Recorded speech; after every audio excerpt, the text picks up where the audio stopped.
नमस्कार मित्रांनो, मी सोमनाथ स्वागत करतोय तुमचं आपल्या सोम मराठी सपोर्ट या यूट्यूब चॅनलवरती। मित्रांनो, तुम्ही व्हिडिओचं थंबनेल पाहिला असाल की या 7 अटींमध्ये ज्या महिला बसतात त्यांना ₹2100 हे मिळणार नाहीयेत। तर त्या 7 अटी कोणत्या आहेत, त्या 7 अटीमध्ये कोणत्या महिला बसणार नाहीत ते आपण या व्हिडिओमध्ये पाहत आहोत। तर सर्वात पहिले मित्रांनो, हा व्हिडिओ पाहत असताना तुम्ही इथे पाहून घ्या,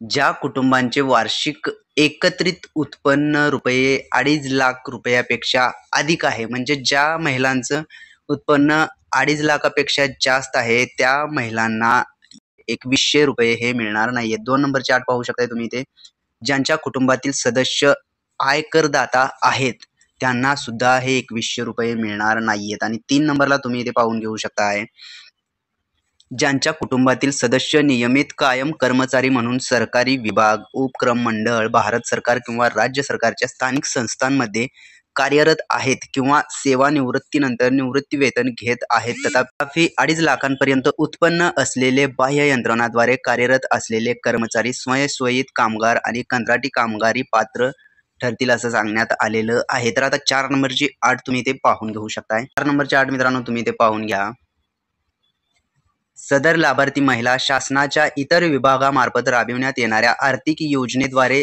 दरमहा 1,500 किंवा त्यापेक्षा जास्त रकमेचा लाभ घेत असेल तर सुद्धा अशा महिलांना ₹2100 हे मिळणार नाहीयेत।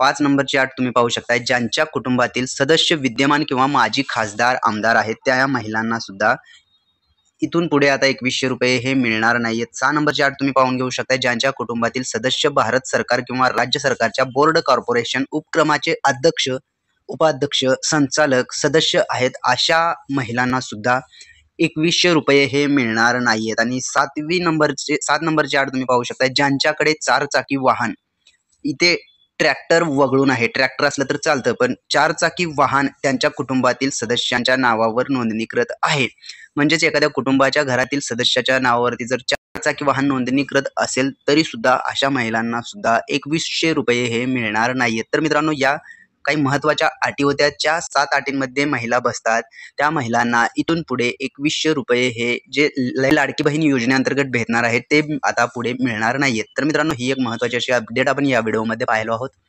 अशाच प्रकारचे नवनवीन व्हिडिओ आपल्या चॅनलवरती अपलोड केले जातात, त्यामुळे तुम्ही जर का आपल्या चॅनलवरती नवीन असाल तर आपल्या चॅनलला आता सबस्क्राईब करून ठेवा। चला तर मग भेटूयात पुढील व्हिडिओमध्ये। धन्यवाद मित्रांनो।